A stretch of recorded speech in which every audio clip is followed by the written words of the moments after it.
العالمين والعاقبة للمتقين والصلاة والسلام على سيد المرسلين وعلى آله وصحبه أجمعين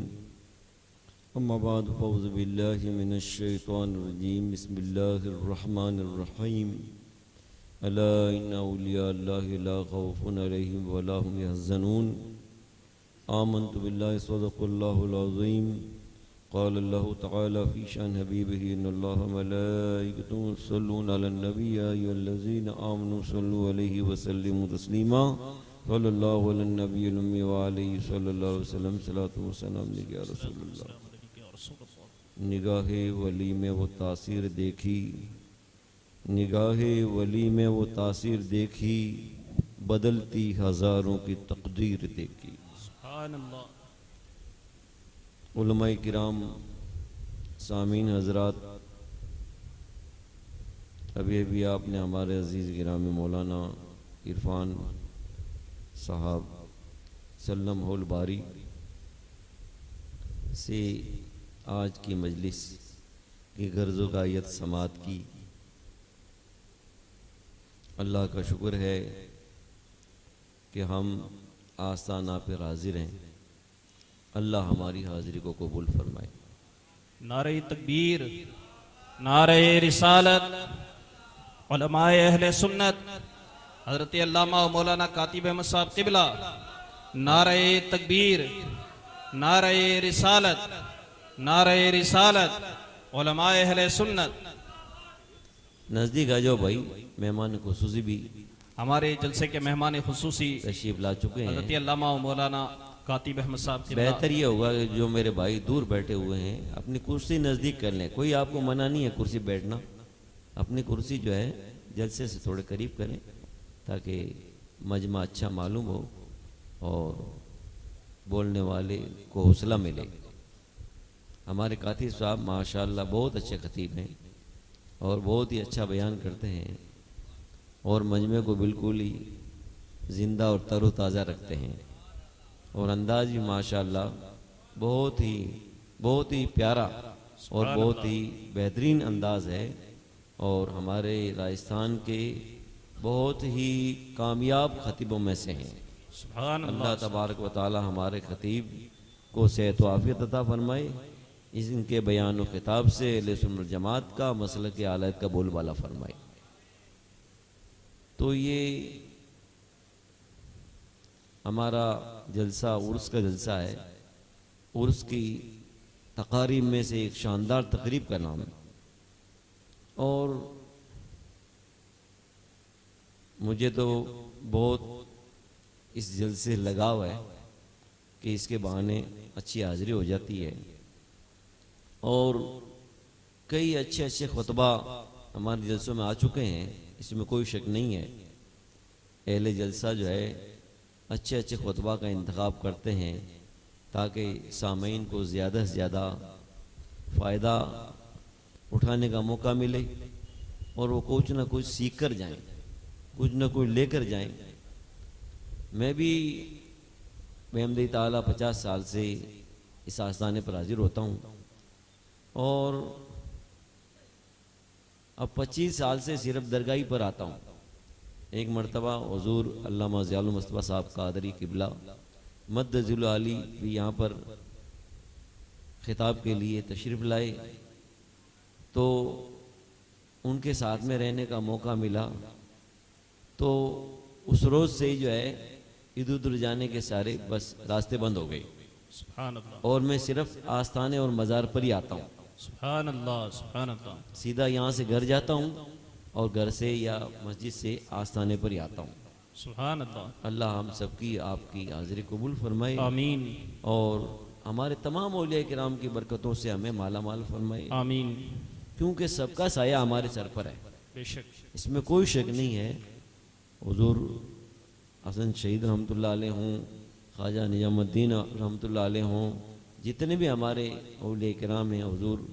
صوفی حمید الدین سلطان الطارقین رحمۃ اللہ علیہ ہوں، حضور خواجہ غریب نواز سلطان ہند رحمۃ اللہ علیہ ہوں، حضور غوث اعظم ہوں، حضور مخدوم اشرف جہانگیر ہوں، حضور اعلیٰ حضرت ہوں، یہ سب اولیاء کرام کا، ان سب کا ہمارے سروں پر فیضان ہے اور تھا اور رہے گا۔ تو ایسے حسین موقع پر چونکہ ہمارے احباب اس میں بڑھ چڑھ کر حصہ لیتے ہیں، کمیٹی وغیرہ کے حضرات، تو یہ قابل مبارک ہے کہ ہمیں اتنا مبارک جو ہے موقع ملتا ہے کہ ہم اولیاء کرام کے مزار پر آدمی دل کے سکون کے لیے آتا ہے، اولیاء کرام کے مزار پر آدمی دل کے سکون کے لیے آتا ہے اور اس کے دل کو چین ملتا ہے۔ یہ آپ کو دیگر مقامات پر نہیں ملے گا، دیگر مقامات پر تو پریشانی، بے چینی، لیکن اولیاء اللہ کے آستانوں پر سکون اور چین ملتا ہے، قرار ملتا ہے، اور اللہ والوں کا ذکر ہوتا ہے وہاں بھی قرار ملتا ہے، اللہ والوں کا ذکر ہوتا ہے وہاں بھی قرار ملتا ہے، کیونکہ ان کا ذکر ان کے حیات و سیرت کے گوشوں پر ہی ہوتا ہے، اور وہ بھی چین کا ذریعہ ہے، ان کی ذات بھی چین کا ذریعہ ہے، ان کا ذکر بھی چین کا ذریعہ ہے۔ عند ذکر الصالحین تنزل الرحمہ، اللہ والوں کا جہاں پر ذکر ہوتا ہے اللہ کی رحمت جھوم کر برستی ہے۔ سبحان اللہ، سبحان تو یہ ہمارا اعتقاد ہے، اور ہماری کمیٹی کے حضرات جو بھی اس عرس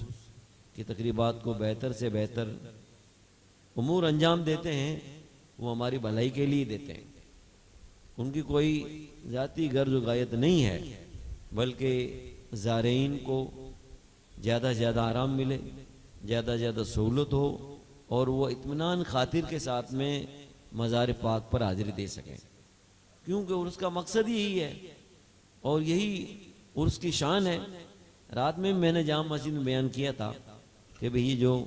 عرس ہے حقیقت میں وہ تو ہماری کتابوں میں ہے، ہماری کتابوں میں ہے، علماء اہل سنت جماعت نے اس کے جواز پر، اس کے استحباب پر مدلل مفصل رسالے بھی لکھ کے، فتوے بھی لکھ کے، کتابیں بھی لکھی، اور عالم و عمل علماء نے جو ہے واقعی صحیح حاضری بھی دی ہے، اور ہمارے جو عرس علماء کرام یا جو علماء کرام کی سرپرستی کو مان کر چلتے ہیں، ان کی نگرانی میں جو عرس ہوتا ہے وہ واقعی نور علی نور عرس ہوتا ہے۔ جیسے ہمارے بری شریف کا عرس ہے، اور مارر شریف کا عرس ہے، حضور صدو الشریعہ کا عرس ہے، حضور حافظ ملت کا عرس ہے، اس قسم کے جو عرس ہیں یہ چونکہ علماء کرام کی سرپرستی میں یا جو علماء کرام کی نگرانی میں کام کرتے ہیں ان کے زیر اہتمام ہوتے ہیں، تو وہ ہر قسم کی ممنوعات شرعی سے بالکل پاک و صاف ہوتے ہیں، اور ہمارا اہل سنت جماعت کے جو عرس بتائے گئے ہیں وہ وہی ہیں جو حدود شریعت میں ہیں، شریعت کے حدود میں رہ کر کیے جائیں، وہی ہمارے عرس ہیں۔ اب ہمارے اجمیر شریف جا کر دیکھ لو، حالانکہ وہ ہمارا سب سے بڑا ہندوستان پاکستان کا آستانہ ہے، بہت بڑا آستانہ ہے، اور وہ ہمارے روحانی بادشاہ ہیں، کوئی شک نہیں اس میں، لیکن حاضری کا کیا حل کر رکھا ہے آپ خود بھی جا کر دیکھ لو۔ جوان جوان لڑکیاں آدمیوں کو دھکا دیتی ہیں اور ادھم مچاتی ہیں، مزار شریف کے اندر چھوٹے چھوٹے دودھ پیتے بچوں کو گود میں لے جاتی ہیں، اب نہ ان کا ادب ہے نہ کسی کا ادب ہے۔ تو یہ طریقہ بالکل غلط ہے، یہ طریقہ بالکل غلط ہے، اور یہ جو ہے یہ ناخواندہ لوگوں نے اس طرح کر رکھا ہے، اس لیے ہمیں شرمندگی اٹھانی پڑتی ہے، ہمیں شرمندگی اٹھانی پڑتی ہے، لیکن بحمدہ تبارک و تعالی باسنی کماری کے اندر جو اسلامی ماحول کا رنگ ہے اور اسلامیات کی ایک خصوصیت ہے جس کی بنا کے اوپر باسنی کی عورتیں کسی بھی مزار پر خانقاہ پر نہیں جاتی اور نہ اس طرح کی حاضری دیتی ہیں جو شہروں کی عورتیں ادھر ادھر سے بھٹکتی پھرتی ہیں، نہ پردے کا خیال ہے، نہ کوئی ان کے ساتھ میں محرم ہے، اور بس ایسے ہی سیر تفریح کرتی ہیں۔ اللہ تبارک و تعالی ان کو بھی خیر کی توفیق عطا فرمائے آمین، اور ان کو بھی شرم و حیا عطا فرمائے، آمین، کیونکہ ان آستانوں سے تو شریعت کی حفاظت ہوئی ہے۔ یہ آستانے جو ہے شریعت کے پیغام کو پہنچانے کے لیے، شریعت کے احکام جاری کرنے کے لیے اور شریعت کی حفاظت کے لیے، شریعت کی حفاظت کے لیے ہیں۔ اعلیٰ حضرت امام اہل سنت رحمۃ اللہ علیہ نے اپنی زندگی کی ایک ایک گھڑی کو جو ہے شریعت کی اشاعت، شریعت کی حفاظت میں خرچ کیا، شریعت کی اشاعت، شریعت کی حفاظت میں خرچ کیا تو آج دیکھو ان کا نام کہاں کہاں چمک رہا ہے اور کیسے لوگوں کے دلوں میں محبت ہے۔ اور حقیقت بھی یہی ہے، اعلیٰ حضرت نے ہر اس خانقاہ کا ادب کیا اور محبت کی اور احترام کیا جس خانقاہ کے سجادہ نشین شریعت کے دائرے میں، شریعت کے دائرے میں۔ اعلیٰ حضرت تو ہر ایک کو شریعت کے معیار میں معیار میں ہی جانچتے تھے۔ اعلیٰ حضرت کے نزدیک چاہے کوئی کتنی بھی بڑی خانقاہ ہو، کتنا بھی بڑا پیر صاحب ہو، کتنا بڑا امیر صاحب ہو، کبیر صاحب ہو، اعلیٰ حضرت کے نزدیک صرف ایک ہی معیار تھا، شریعت کے سانچے میں اسے دیکھنا، سبحان اللہ، شریعت کے سبحان دائرے میں اللہ، اسے دیکھنا۔ بے شک۔ جسے شریعت کے دائرے میں دیکھا اعلیٰ حضرت نے اسے اپنی آنکھوں میں بٹھایا، بے شک، اعلیٰ حضرت نے اپنی آنکھوں میں بٹھایا۔ خانقاہ بدایوں شریف ایک جو ہے بڑی خانقاہ تھی اور ہے ابھی بھی، اور اس میں بڑے بڑے بزرگ ہوئے، حضور سید شاہ فضل رسول بدایونی، شاہ عبد القادر بدایونی، یہ لوگ جو ہے سنیت کے مینار تھے، سنیت کے مینار تھے اور وہابیوں کے اوپر بالکل جو ہے قہر ڈھاتے تھے، وہابیوں پر قہر ڈھاتے تھے اور وہابی کی جو ہے جڑوں کو کھوکھلا کرتے تھے۔ تو پورے ہندوستان کے اندر میں نے جو مطالعہ کیا ہے اس سے مجھے یہ معلوم ہوتا ہے کہ اعلیٰ حضرت کی نگاہ میں یہ علماء سب سے زیادہ عزیز تھے، سبحان اللہ، سب سے زیادہ عزیز تھے۔ اور اس کا یہ ثبوت بھی ہے کہ اعلیٰ حضرت رحمت اللہ تعالیٰ علیہ نے جو ہے حضور سید شاہ فضل رسول سیف الرسول بدایونی رحمت اللہ علیہ کے لیے 313 عربی کے اشعار تعریف میں لکھے، سبحان اللہ، سبحان اللہ، 313 اشعار عربی میں لکھے تعریف میں اس بزرگ کی۔ اعلیٰ جو کتنے پیارے تھے وہ، اعلیٰ ان سے محبت کرتے تھے، حالانکہ نہ اعلیٰ نے ان کو دیکھا تھا نہ اعلیٰ نے ان کو صحبت پائی تھی، لیکن ان کے کارناموں سے اعلیٰ اتنے متاثر تھے، اتنے خوش تھے کہ ان کی شان کے اندر 313 اشعار لکھے۔ سبحان اللہ، تو اعلیٰ ہر ایک کو شریعت کے معیار میں دیکھتے، ان کا ایک ہی نظر تھی، شریعت اور سنت، ان کے پاس میں ایک ہی نگاہ تھی، شریعت و سنت۔ کوئی بھی خانقاہ ہو، پیر صاحب ہو، کبیر صاحب ہو، شیخ صاحب ہو، نواب صاحب ہو، کوئی بھی صاحب ہو، بڑا صاحب ہو کہ چھوٹا صاحب ہو، اعلیٰ حضرت صرف اس آئینے سے دیکھتے تھے۔ سبحان اعلیٰ حضرت میں اللہ، ایک ہی آئینہ تھا اور انہی کے صاحبزادے جو ہے شاہ فضل رسول رحمت اللہ علیہ کے صاحبزادے شاہ عبد القادر تھے، جن کو تاج الفہول بھی کہا کرتے تھے۔ اعلیٰ حضرت ان کو بھی بہت پسند کرتے تھے اور اعلیٰ حضرت نے جو ہے اللہ کو شکر ادا کرتے ہوئے کہا کہ مجھے اس بزرگ کی 12 سال تک صحبت حاصل ہوئی ہے، سبحان اللہ، 12 سال سبحان تک صحبت حاصل ہوئی ہے۔ اور ان کے لیے جو ہے اعلیٰ حضرت رحمت اللہ علیہ نے جو ہے 115 اشعار لکھے، سبحان اللہ، 115 اشعار ان کے تعارف میں، ان کی تعریف میں اور سنیت کے لیے جو انہوں نے کارنامے انجام دیے اس کے تعلق سے اعلیٰ حضرت نے جو ہے 115 اشعار لکھے۔ تو اعلیٰ حضرت جو ہے خود بھی یہ چاہتے تھے کہ میں شریعت پہ عمل کروں اور اس بات کو وہ دل سے چاہتے تھے کہ جو بھی شریعت پہ عمل کرتا ہے وہ میرے دل میں ہے، میرے کلیجے میں ہے۔ سبحان اللہ، سبحان اللہ، تو انہی چیزوں کو اعلیٰ حضرت کے سبب اعلیٰ حضرت بن گئے، انہی چیزوں کے سبب جو ہے اعلیٰ حضرت بن گئے۔ تو اعلیٰ حضرت نے جو ہے ہمارے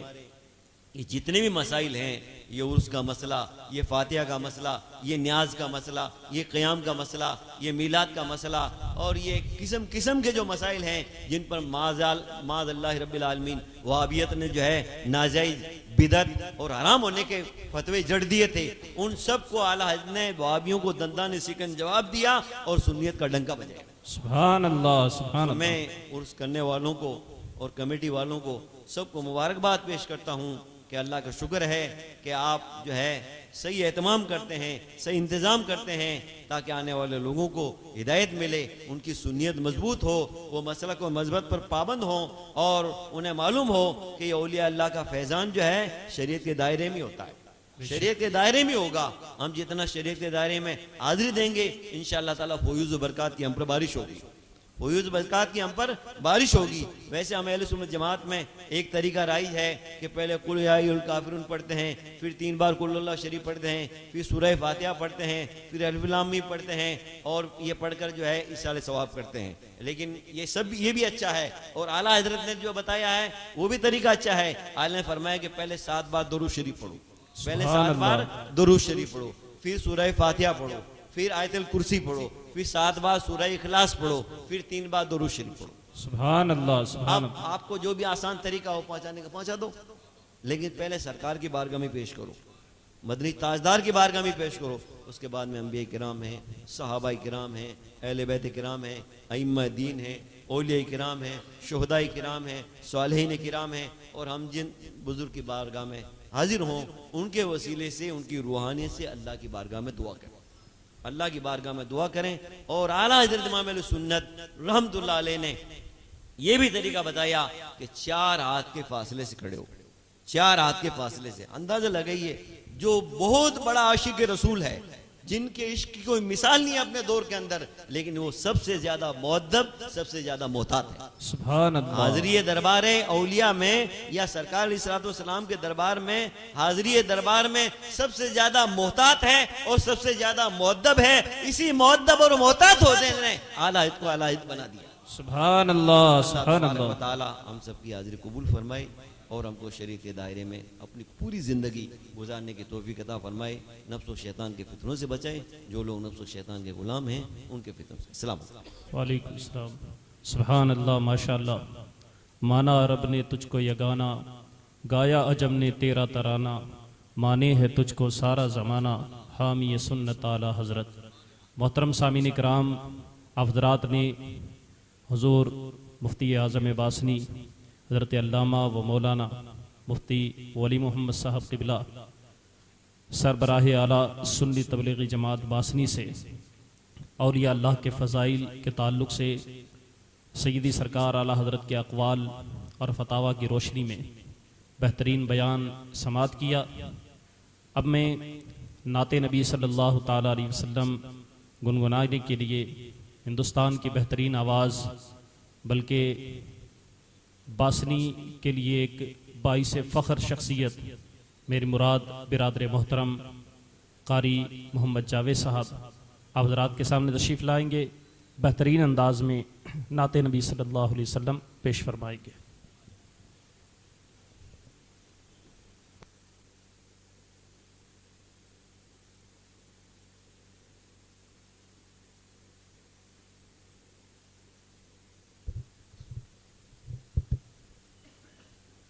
رب العالمین والعاقبۃ للمتقین والصلاة والسلام علی سید المرسلین وعلی آلہ وصحبہ اجمعین، اما بعد فاعوذ باللہ من الشیطان الرجیم، بسم اللہ الرحمن الرحیم، الا ان اولیاء اللہ لا خوف علیہم ولا هم یحزنون، آمنت باللہ صدق اللہ العظیم، قال اللہ تعالی فی شان حبیبہ ان اللہ ملائکۃ یصلون علی النبی یا ایھا الذین آمنوا صلوا علیہ وسلموا تسلیما، صلی اللہ علی النبی الامی وعلیہ صلی اللہ علیہ وسلم، صلاۃ و سلام علیک یا رسول اللہ۔ نگاہ ولی میں وہ تاثیر دیکھی، نگاہ ولی میں وہ تاثیر دیکھی، بدلتی ہزاروں کی تقدیر دیکھی۔ سبحان اللہ۔ علماء کرام، سامعین حضرات، ابھی آپ نے ہمارے عزیز گرامی مولانا عرفان صاحب سلم ہول باری سے آج کی مجلس کی غرض و غایت سماعت کی۔ اللہ کا شکر ہے کہ ہم آستانہ پر حاضر ہیں، اللہ ہماری حاضری کو قبول فرمائے۔ نعرہ تکبیر، نعرہ رسالت، علماء اہل سنت حضرت علامہ و مولانا کاتب احمد صاحب قبلہ،